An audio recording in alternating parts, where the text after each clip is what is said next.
사랑하는 교우 여러분, 오늘은 종려 주일입니다.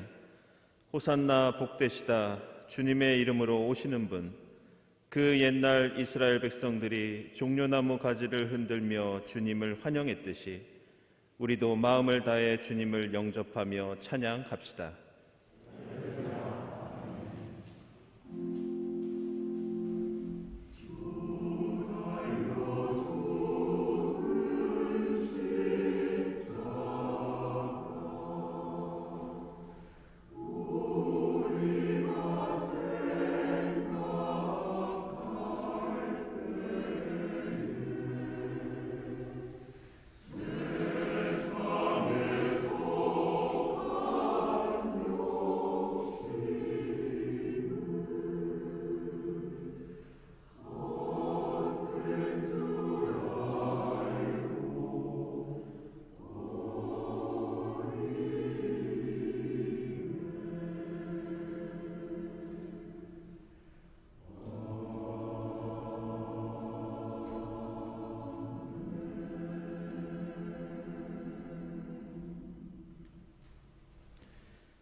주님, 나를 긍휼히 여겨 주십시오.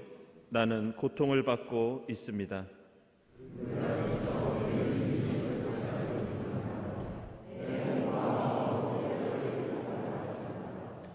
나는 슬픔으로 힘이 소진되었습니다. 햇수가 탄식 속에서 흘러갔습니다.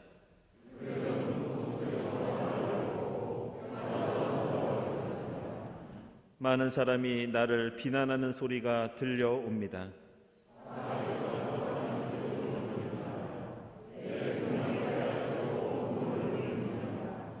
누가 뭐라고 해도 나는 주님만 의지하며 주님이 나의 하나님이라고 말할 것입니다.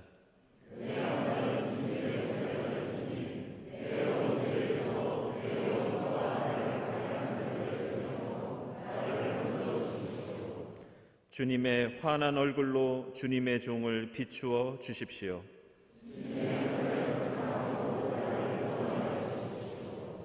아멘.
우리가 받아야 할 고통을 대신 받고 우리가 겪어야 할 슬픔을 대신 겪으신 주님의 사랑에 의지하여 우리가 지은 모든 죄를 고백하고 회개합시다.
고난을 당하고 난 뒤에 그는 생명의 빛을 보고 만족할 것이다. 나의 의로운 종이 자기의 지식으로 많은 사람을 의롭게 할 것이다. 그는 다른 사람들이 받아야 할 형벌을 자기가 짊어질 것이다. 우리를 대신하여 십자가를 지신 주님의 사랑에 의지하여 우리 모든 죄가 용서받았음을 선언합니다.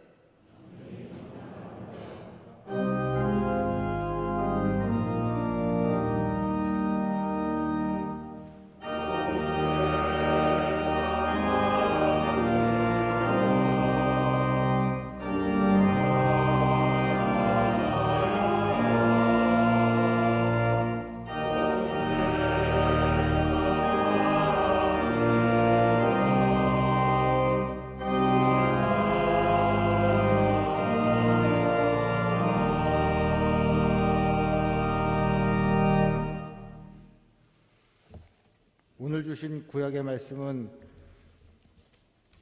이사야서 50장 4절부터 9절 전반부입니다. 주 하나님께서 나를 학자처럼 말할 수 있게 하셔서 지친 사람을 말로 격려할 수 있게 하신다. 아침마다 나를 깨우쳐 주신다. 내 귀를 깨우치시어 학자처럼 알아듣게 하신다. 주 하나님께서 내 귀를 열어주셨으므로 나는 주님께 거역하지도 않았고 등을 돌리지도 않았다. 나는 나를 때리는 자들에게 등을 맡겼고 내 수염을 뽑는 자들에게 뺨을 맡겼다. 내게 침을 뱉고 나를 모욕하여도 내가 그것을 피하려고 얼굴을 가리지도 않았다. 주 하나님께서 나를 도우시니 그들이 나를 모욕하여도 마음 상하지 않았고 오히려 내가 각오하고 모든 어려움을 견뎌냈다. 내가 부끄러움을 당하지 않겠다는 것을 내가 아는 까닭은 나를 의롭다 하신 분이 가까이에 계시기 때문이다. 누가 감히 나와 다투겠는가? 함께 법정에 나서보자. 나를 고소할 자가 누구냐? 나를 고발할 자가 있으면 하게 하여라. 주 하나님께서 나를 도와주실 것이니 그 누가 나에게 죄가 있다 하겠느냐? 아멘.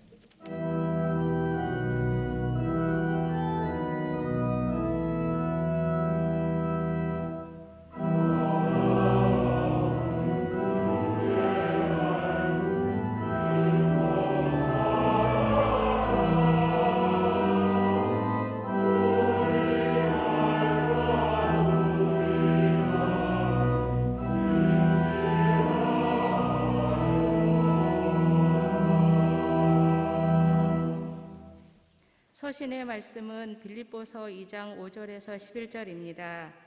여러분 안에 이 마음을 품으십시오. 그것은 곧 그리스도 예수의 마음이기도 합니다.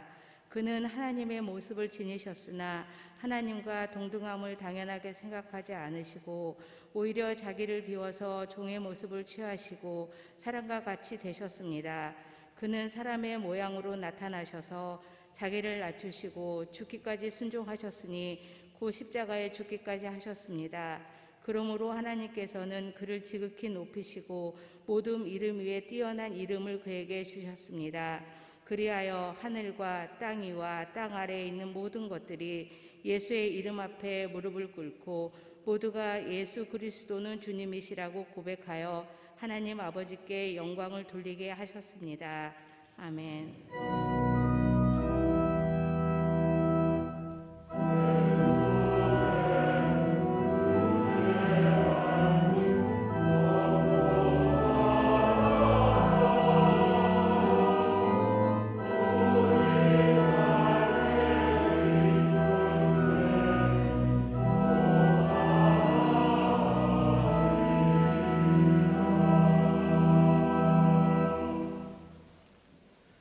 복음의 말씀은 누가복음서 22장 14절부터 23절까지입니다.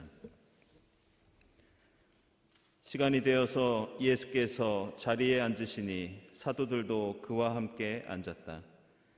예수께서 그들에게 말씀하셨다. 내가 고난을 당하기 전에 너희와 함께 이 유월절 음식을 먹기를 참으로 간절히 바랐다. 내가 너희에게 말한다. 유월절이 하나님의 나라에서 이루어질 때까지 나는 다시는 유월절 음식을 먹지 않을 것이다. 그리고 잔을 받아서 감사를 드리신 다음에 말씀하셨다.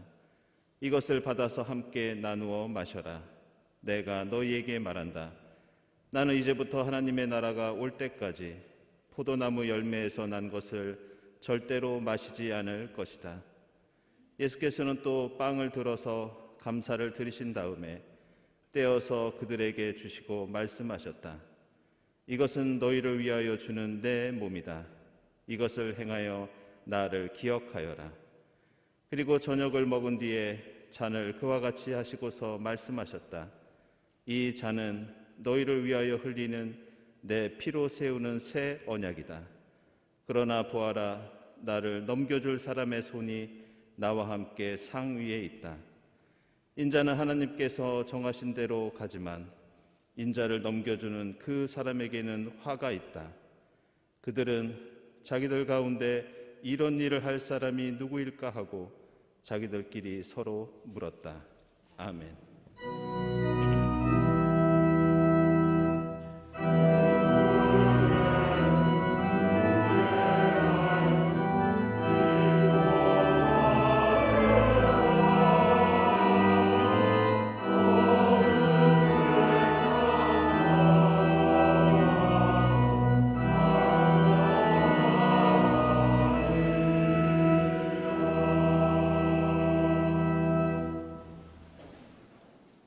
친교와 소식 시간입니다. 오늘은 주님께서 예루살렘에 입성하신 종려 주일입니다. 우리 온라인으로 예배드리는 교우들, 또 이 자리에 함께 하신 교우들 모두 환영합니다. 평화 인사 함께 나누겠습니다. 주님의 평화를 빕니다.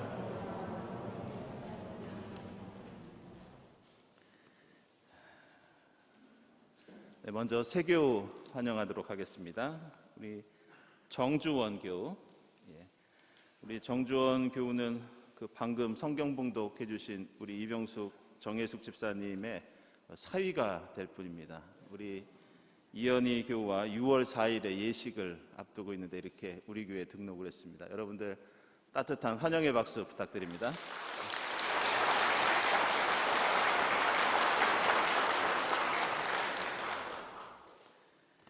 네, 교우 소식입니다. 이재욱 집사님, 주숙현 집사님 지난 7일에 딸을 얻으셨습니다. 축하드립니다. 그리고 임성호 교우 12일에 입대를 앞두고 있습니다. 혹시 임성호 교우 함께 하셨나요? 예, 2부 때 인사 나누도록 하겠습니다. 경청 성경 공부 오늘부터 매월 둘째, 넷째 주일에 오후 3시 교육관에서 진행됩니다. 그리고 화해와 평화위원회 다음 주일 2부 예배 후에 당일실에서 모임이 있겠습니다. 사순절 고난주간 부활주일 예배와 행사 안내입니다. 이제 돌아오는 수요일에는 창세기 강해 계속되고요. 목요일에는 성목요일 세종 예배를 저녁에 드리도록 하겠습니다. 그리고 성금요일 음악 예배 십자가상의 7 말씀으로 우리 1, 2부 성가대가 함께 연주하는 예배를 15일 오후 7시 30분에 본당에서 드리도록 하겠습니다. 교우들의 많은 참여를 부탁드립니다. 그리고 부활절 계란 포장 16일 오전 11시 친교실에서 있습니다. 어제 교회 대청소 참여해 주신 교우들 많이 계신데요. 특별히 감사를 드립니다. 그리고 지금 부활주일 허남이 감사원금 광고가 여러분 지금 찬송가 내지에 지금 실려 있습니다. 소천하신 가족을 추모하시기 원하는 교우들은 다음 주일 예배에 그 고인의 이름이 적힌 그 하얀 꽃을 가지고 오시면 오전 9시까지 본당으로 가져오실 수 있기 바랍니다. 그리고 부활절 감사원금은 예산이 이번에 3,500만 원이 책정되어 있습니다. 특별히 온라인으로 헌금하시는 교우들은 이름과 함께 부활이라고 하는 그런 이름을 기재해 주시기 바랍니다. 그리고 세례 문답 및 부활주일 세례 안내, 오늘 오후 1시에 문답이 있는데요. 경동 갤러리에서 지금 우리 한경애 권사님 전시회가 어제부터 오픈했습니다. 여러분들 많은 관람을 부탁드리고 또 이 문답은 당회실에서 진행하도록 하겠습니다. 그리고 다음 주일 2부 예배 때 세례가 있겠습니다.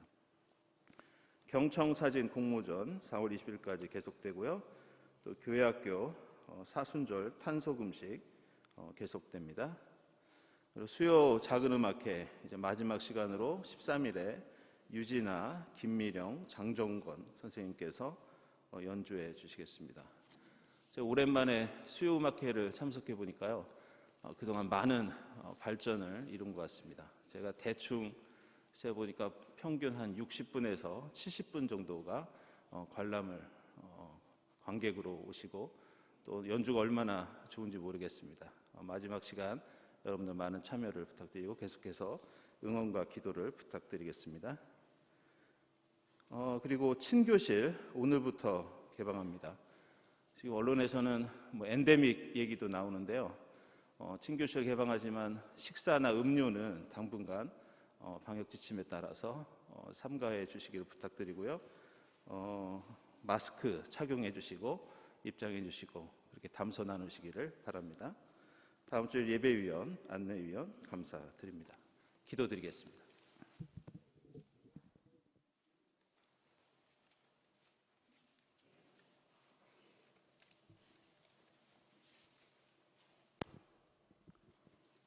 하나님, 주님 오심을 기억하는 종료주일 호산나 찬송으로 예배하게 하시니 감사합니다.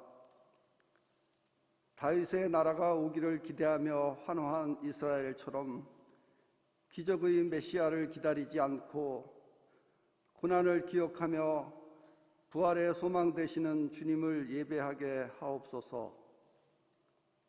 땀과 피에 범벅이 되어 그 산에 오르던 침묵의 십자가로 우리를 감싸고 위로하신 주님, 아버지의 뜻대로 되기를 바라며 몇 번이고 온몸이 찢기고 일어서다 다시 쓰러져 모든 죽음을 끝내신 그날처럼 우리도 일어서다 다시 쓰러져 아버지의 뜻대로 이루어지는 영원의 시간을 살아가게 하옵소서.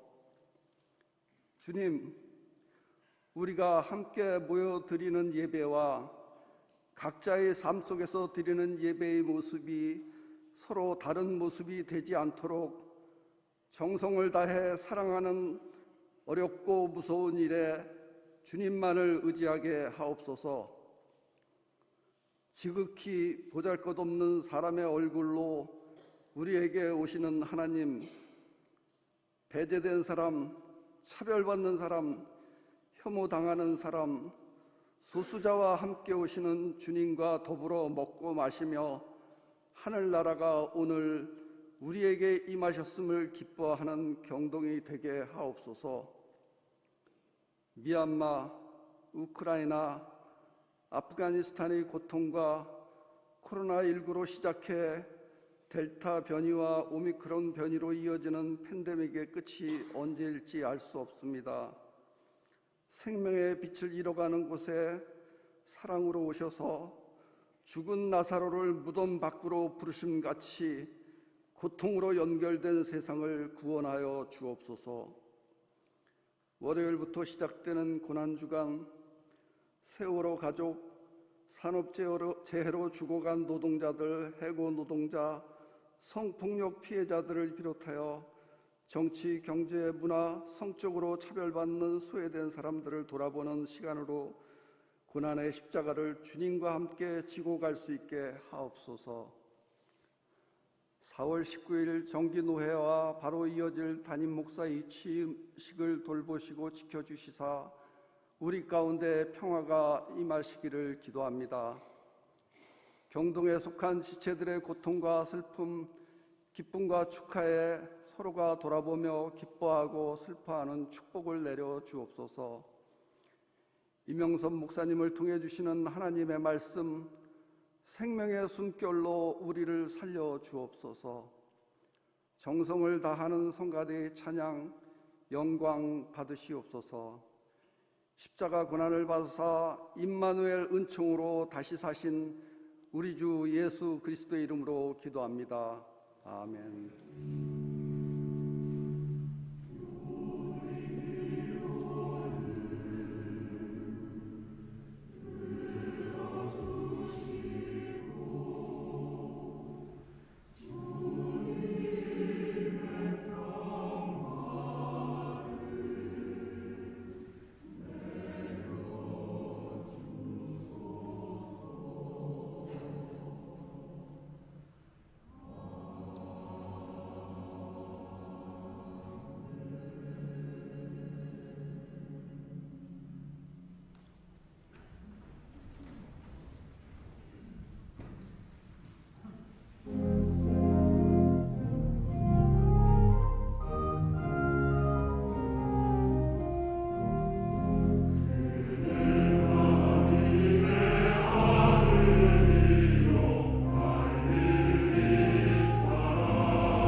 성가대 귀한 찬양 감사드립니다. 코로나 시대가 사회 여러 분야에 큰 타격을 주었지만 이 교회가 입은 상처와 어려움이 다른 어떤 분야보다 더 치명적이라는 그런 생각이 듭니다. 비록 오늘부터 우리 교회도 이 친교실을 개방하지만 그동안 교우들이 함께 밥을 먹지 못했다는 것이 저는 개인적으로 코로나가 가져온 가장 큰 충격이라고 생각합니다. 교회가 예배만 드리면 됐지 밥을 먹는 것이 무엇이 그렇게 중요한가 생각할 수 있지만 이 교회의 공동 식사는 단순히 공동체의 기호나 취향의 문제가 아니라 신학적으로 결코 양보할 수 없는 매우 중요한 의미를 담고 있습니다. 인간은 기억을 통해서 자신과 공동체의 정체성을 형성하고 또 유지하고 발전시킵니다. 그래서 성경에서는 끊임없이 과거에 있었던 하나님의 구원 역사에 대해서 상기시키면서 그것을 늘 되새기라고 강조합니다. 그런데 성경과 교회의 역사에서 그 기억을 서로 확인하고 이어지게 하는 가장 대표적인 자리가 바로 밥을 먹는 식사 자리였습니다. 성경에는 대단한 가르침과 기적 같은 사건들이 계속 나오지만 성경의 처음과 마지막, 알파와 오메가는 결국 먹고 마시는 것이라는 것을 우리는 성경을 보면 알 수 있습니다. 성경이 시작되는 창세기 2장 16절에서 하나님께서는 처음 인간을 창조하시고 인간에게 처음으로 말씀하셨던 그 말씀이 동산 안에 있는 모든 나무의 열매를 먹고 싶은 대로 먹어라. 바로 이게 첫 번째 하나님의 말씀이셨습니다. 한마디로 하나님께서 인간에게 하신 그 말씀은 무한급식, 너 먹고 싶은 대로 마음껏 먹어라. 바로 이것이었습니다. 그런데 놀랍게도 이것은 성경의 마지막도 마찬가지입니다. 성경의 마지막 책인 요한계시록의 마지막 장인 22장을 보면 성경의 마지막 하나님 말씀이 바로 목마른 사람은 와서 생명의 물을 거저 마시라는 22장 17절 말씀입니다. 한마디로 이 말씀은 마시고 싶은 대로 실컷 마셔라, 이런 말씀입니다. 이처럼 성경은 먹고 싶은 대로 실컷 먹으라는 말씀으로 시작해서 마시고 싶은 대로 실컷 마시라는 말씀으로 끝을 맺는 먹고 마시는 책, 먹고 마시는 신앙이 바로 그리스도교 신앙입니다. 그것은 먹고 마시기를 탐하기 때문에 그런 것이 아니라 바로 그 자리가 유월절 식탁에서 출애굽을 기억했던 것처럼 하나님의 구원 역사에 대한 기억을 확인하고 나누고 이어지게 하는 자리이며 거기에서 바로 하나님의 백성이 가진 정체성, 그리스도인의 정체성을 형성하고 확인하는 자리이기 때문입니다. 그래서 오늘 예수께서는 누가복음서 22장에서 십자가, 고난과 죽음을 앞두시고 제자들과 먹고 마시면서 이 식사를 지금 한 번으로 끝내는 것이 아니라 앞으로도 먹고 마시며 기념하라고 당부하고 계십니다. 그리고 부활하신 다음에도 복음서를 보면 예수께서는 제자들을 찾으셔서 하신 일이 다른 대단한 일이 아니라 제자들과 함께 밥을 먹는 일이었습니다. 이러한 먹고 마시는 일은 그대로 초대교회에도 이어지는데 지금 우리가 드리는 이 예배의 시작은 처음부터 형식을 갖춘 어떤 전례가 아니었습니다. 그저 초대교회 그리스도인들이 함께 모여 밥을 먹으며 예수를 기억하고 감사를 드리고 사랑과 친교를 나누는 일, 그것이 바로 예배의 시작이었습니다. 그들이 그렇게 모여 밥을 먹는 일이나 지금 우리가 함께 드리는 이 예배나 그 시작은 누가복음서에 나오는 오늘 마지막 만찬입니다. 유대인들은 원래부터 유월절 식탁을 통해서 하나님과의 언약을 되새기고 기념해 왔는데 오늘 본문을 보면 이제 예수께서는 자신이 유월절 어린 양이 되어 새로운 신앙, 새로운 언약이 시작될 것이라고 선언하십니다. 이제 앞으로 포도주와 빵을 나누면서 십자가에서 죽으신 예수의 몸과 피를 떠올리면서 예수를 통한 하나님과의 새로운 언약을 앞으로 계속해서 기억하라고 당부하고 계십니다. 흥미로운 것은 성경에서 가장 중요한 신학적인 개념 가운데 하나인 이 언약이라는 말도 원래는 먹는 것과 관련이 있습니다. 언약을 가리키는 이 히브리어 베리트는 원래 바라라고 하는 동사에서 온 말인데 원래 이 바라라는 동사는 음식을 자르다, 빵을 자르다 이런 뜻을 갖고 있습니다. 구약 성경 시대부터 이스라엘 백성들은 음식을 잘라서 나눠 먹으면서 하나님과의 계약을 기억했고 그 행위를 통해서 신앙 공동체를 이루어 왔으며 그 식탁의 경험이 하나님에 대한 계약 신앙, 언약의 신앙으로 이어져 왔던 것입니다. 그런데 오늘 누가복음서 말씀을 보면 이렇게 뜻깊은 식탁에 함께 모인 사람들을 당황하게 만드는 그런 장면이 등장합니다. 오늘 예수께서 제자들과 함께 빵을 떼고 잔을 나누시다가 마지막에 이런 말씀을 하십니다. 그러나 보아라, 나를 넘겨줄 사람의 손이 나와 함께 이 상에 있다. 인자는 하나님께서 정하신 대로 가지만 인자를 넘겨주는 그 사람에게는 화가 있다. 화기애애하게 이어지던 식사 자리가 예수의 이 한마디로 마치 찬물을 끼얹은 것처럼 굳어버립니다. 제자들은 서로의 얼굴을 쳐다보며 자기들 가운데 이런 일을 할 사람이 누구일까 하면서 서로 물어봅니다. 갑자기 예수를 배반할 사람이 이 식탁에 있다는 그 말씀은 이 식탁이 예수를 따르는 사람들의 정체성을 확인하는 자리인 것을 생각한다면 이 자리에 예수와 다른 생각, 예수와 다른 정체성을 갖고 있는 사람이 있다. 이 식탁에 나 예수를 오해하고 있고 나 예수와 뜻이 맞지 않는 사람이 있다. 바로 이런 뜻이었습니다.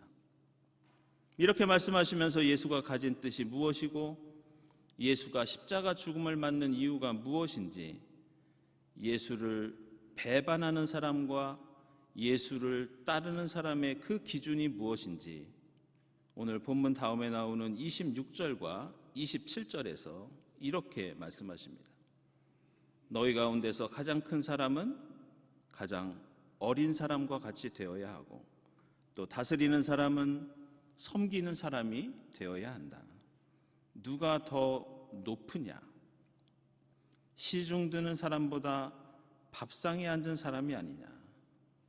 그러나 나는 높은 사람이 되는 게 아니라 시중 드는 사람, 섬기는 사람으로 너희 가운데 있다.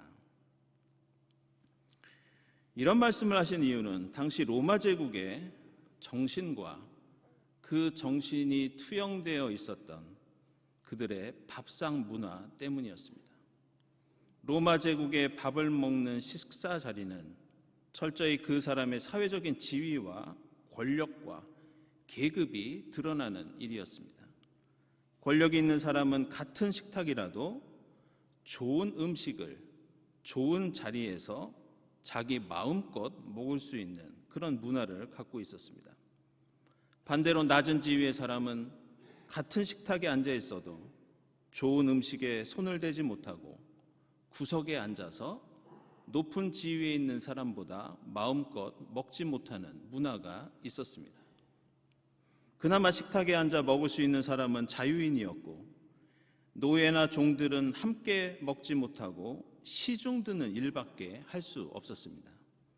그런데 중요한 것은 예수께서 지금 마지막 만찬에서 떡과 포도주를 제자들에게 나누어 주시는 그 행동, 이 행동은 높은 지위에 있는 사람이 하던 행동이 아니라 식탁에서 제자들에게 스승이 하는 행동이 아니라 로마 사회에서 종이나 노예들이 식탁을 시중들기 위해서 하던 그런 행동이었습니다.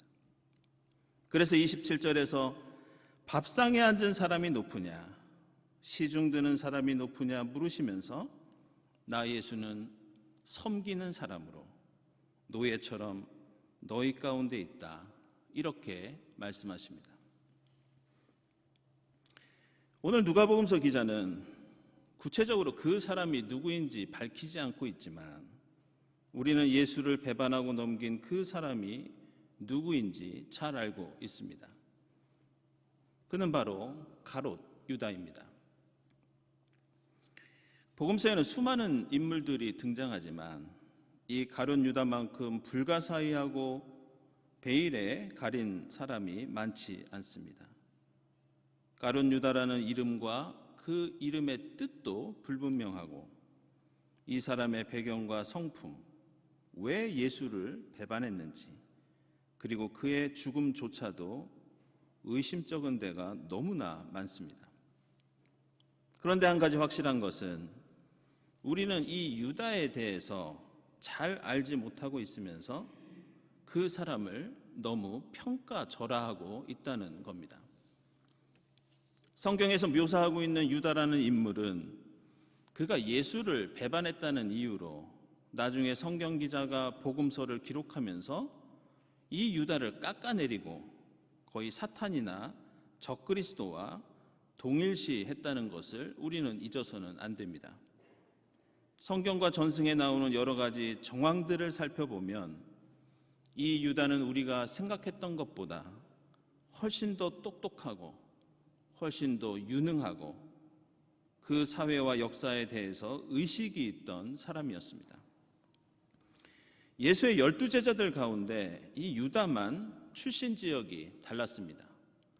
다른 모든 제자들은 갈릴리 출신이었지만 가룟 유다만 유다 지방 출신이었습니다.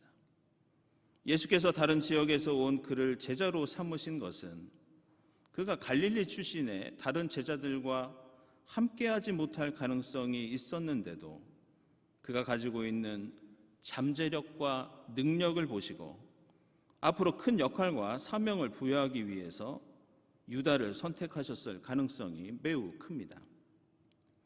아마도 유다는 처음 예수가 선포했던 말씀과 그가 베푼 놀라운 기적에 큰 감명을 받고 예수와 함께 세상을 바꾸고자 하는 열망으로 제자가 되어 따랐던 것으로 보입니다.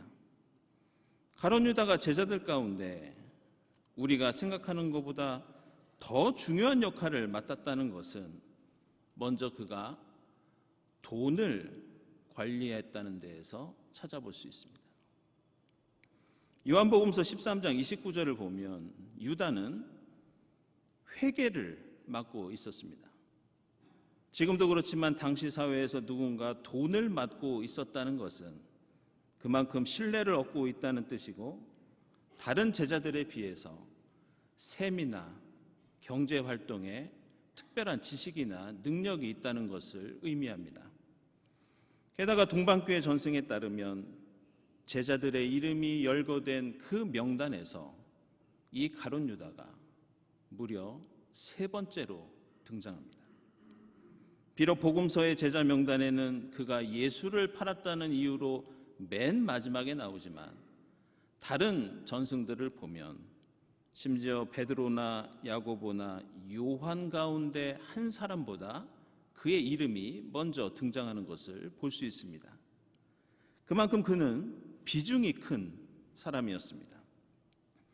우리는 유다가 예수를 팔아넘긴 것이 돈을 받고 그렇게 한 것이라고 알고 있지만 그렇지 않을 가능성이 더 큽니다. 무엇보다 유다가 예수를 팔아넘긴 대가로 받은 은 30립은 대단히 보잘것없는 액수였습니다. 게다가 당시의 돈의 단위로 30이라는 것은 우리가 한두 푼이라고 할 때 그것이 보잘것없는 액수를 가리키는 관용어인 것처럼 이 30이라는 말은 매우 적은 돈을 가리키는 그런 표현이었습니다. 따라서 가룟 유다가 스승을 배반하고 돈을 벌기 위해서 예수를 팔았다기보다는 그의 위치나 능력과 상황을 고려할 때, 그리고 돈의 가치를 생각할 때 다른 동기가 있었을 것입니다. 그렇다면 유다는 왜 예수를 팔았는가? 그것은 다른 제자들도 마찬가지이지만 그가 가지고 있던 예수에 대한 기대가 너무 컸고 그 기대가 예수와 맞지 않았기 때문이었습니다. 예수를 팔아넘기지 않았을 뿐이지 예수의 다른 제자들도 예수를 따라다닌 이유는 자신의 성공을 위해서였고, 어떤 사람들은 예수가 로마 제국을 물리치고 이스라엘의 왕국을 다시 세울 것이라고 기대했습니다. 당시 이스라엘 사회에서는 민족주의자들 중에서 로마 제국을 무력으로 전복시켜 독립을 쟁취하려는 사람들이 많이 있었습니다. 실제로 예수가 살던 갈릴리 근처에는 여러 폭동과 여러 독립운동들이 줄을 이었습니다.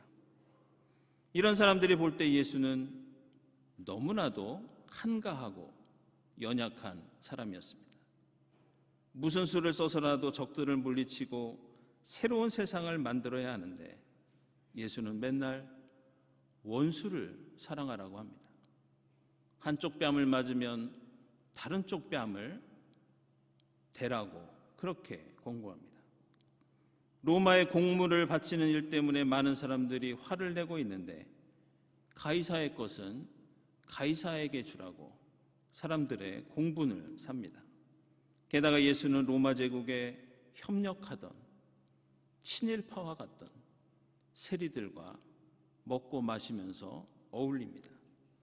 유대인들이 볼 때 열심히 율법을 지켜서 하나님 나라를 건설해야 하는데 예수는 안식일도 제대로 지키지 않고 율법의 의미도 마음대로 해석합니다. 이럴 때 유대인들이나 민족주의자들이나 가룟 유다처럼 의식이 있던 사람들은 예수 같은 사람을 죽일 수 있고 죽여야 한다는 그 말씀이 실제로 율법에 있다는 것을 알고 있었습니다. 신명기 13장 5절을 보면 사람들을 미혹하게 하거나 거짓 메시아는 하나님을 배반하게 만들고 하나님이 가라고 명하신 길에서 떠나게 하는 자들이기 때문에 죽여서 악을 뿌리채 뽑아야 한다고 그렇게 말씀하고 있습니다. 우리는 가룟 유다가 정확하게 어떤 생각으로 예수를 넘긴지는 알 수 없지만 분명한 것은 이 유다가 생각하는 그 메시아는 예수와 달랐습니다.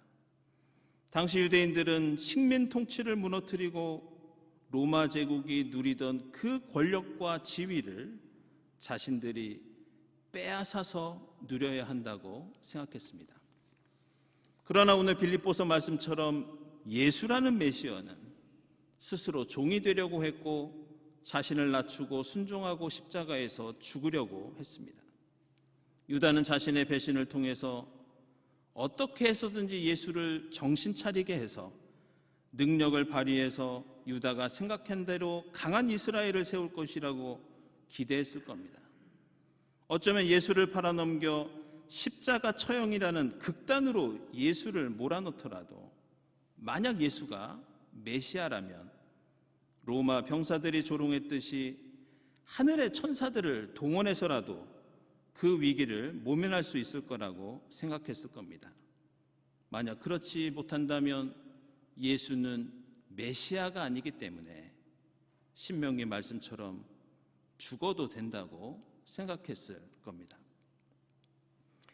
따라서 유다에게는 인류를 구원하는 하나님의 우주적인 사랑이 아니라 이스라엘만을 구원하는, 유대인만을 구원하는 하나님의 편애가 필요했습니다.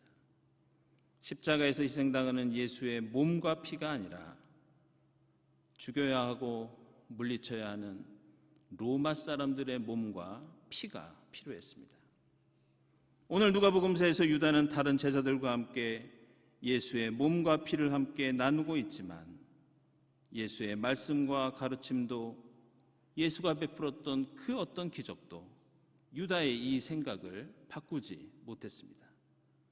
그리고 지금 우리는 유다처럼 예수의 몸과 피를 기념하는 그리스도교 예배의 자리에 함께하고 있습니다. 우리에게 중요한 것은 예수가 지금 우리와 함께 있느냐 없느냐, 예수의 몸과 피를 먹느냐 마느냐, 이것이 중요한 것이 아닙니다. 오늘 예수를 넘긴 가룟 유다에서 보듯이 우리에게 중요한 것은 지금 우리 앞에 있는 예수가 누구인지 바르게 아는 그 깨달음, 그리고 그분을 따르려고 하는 우리의 결단입니다. 예수가 우리에게 가르쳐 주신 소박하지만 이 무시무시한 가르침은 식탁의 높은 자리에 앉아있는 로마 사람을 끌어내고 내가 그 자리를 차지하고 섬김을 받는 게 아니었습니다. 그런 세상은 끊임없이 그 자리를 차지하기 위해 투쟁해야 하고 죽고 죽이는 비극이 반복되어야 하지만 예수가 보여준 세상은 서로 종 노릇하는 식탁, 섬기는 자가 큰 자가 되고 비천한 자가 높아지는, 자기를 죽이려는 사람을 이해하고 용서하는 세상, 바로 이것이 예수가 십자가 죽음을 향해 가는 이유이자 목적이었습니다. 초대교회는 칼이나 병거가 아니라 바로 이러한 예수가 가르쳐 주시고 기념하라고 하신 그 식탁을 통해서 로마 제국을 정복했습니다. 그리고 그 식탁에서 함께 기념한 십자가 예수의 몸과 피의 위력이 어떤 것이었는지 이 1세기 초대교회의 기록에는 이런 장면이 전해지고 있습니다. 또한 맞은편에는 아리스토블로가 자기 노예의 접시 위에 음식을 덜어주는 것을 보고 나는 놀랐다. 음식을 덜어주는 데서 그치지 않고 자기 것과 정확히 똑같은 종류를 똑같은 양으로 그 접시, 그 노예에게 주었다. 바로 이 충격적인 식사 장면, 예수가 마지막 만찬에서 보여주시고 가르쳐주신 그 섬김의 가치가 초대교회를 통해서 세상에 알려졌을 때 그리스도인들은 무기와 폭력이 아니라 함께 먹고 마시는 이 식탁을 통해서 로마 제국을 정복하고 세상을 변화시키는 능력을 발휘할 수 있었습니다. 사랑하는 여러분, 오늘 누가복음서 말씀은 가룟 유다의 이름을 구체적으로 명시하지 않으면서 예수를 넘기는 사람이 너도 될 수 있고 나도 될 수 있다고 경고합니다. 예수를 넘기는 사람은 은돈 30잎을 받고 예수를 파는 사람이 아니라 예수를 나의 생각과 가치와 이익에 맞추려는 사람, 바로 이들이 예수를 넘기는 사람, 예수를 배반하는 사람입니다. 종료주일 우스꽝스러운 나귀를 타시고 호산나를 외치는 이들과 키를 맞추고 눈을 맞추고 자신을 낮추려 했던 예수의 그 마음을 품는 여러분들의 종료주일과 고난주간이 될 수 있기를 바랍니다. 기도하겠습니다.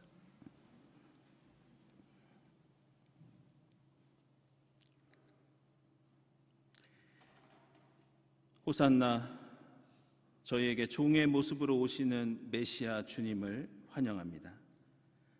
저희의 좁은 생각과 작은 이익에 예수를 넘기는 이들이 되지 않게 하옵소서. 매주 드리는 이 예배를 통해 그 크신 하나님의 사랑을 깨닫고 주님과 함께 종노릇하는 결단이 있게 하옵소서. 그 섬김을 통해 주님 뜻하신 하나님 나라 이루어가도록 역사해 주시옵소서. 예수 그리스도의 이름으로 기도드리옵나이다. 아멘.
하나님 감사합니다.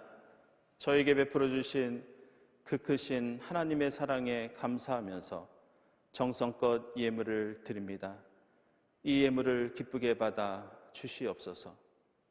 이 예물이 쓰이는 곳에 하나님의 영광 드러나게 하시고 주님의 사랑과 하나님 나라를 갈망하는 이들에게 위로와 힘이 되게 하옵소서. 예물을 바치는 손길들을 기억해 주시고 하나님의 합당하신 방식대로 복을 내려 주시옵소서. 감사드리며 예수 그리스도의 이름으로 기도드리옵나이다. 아멘.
호산나.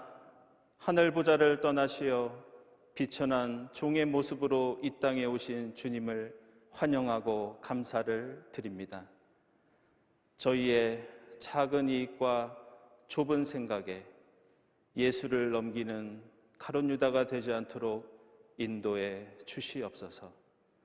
주님과 함께 섬기는 자세로 이 땅에 하나님 나라 이루어가는 백성들이 될 수 있도록 인도해 주시옵소서. 이 모든 감사와 기원 위에 성부와 성자와 성령 삼위일체 되신 하나님의 은총이 풍성히 임하옵시기를 간절히 축원하옵나이다. 아멘.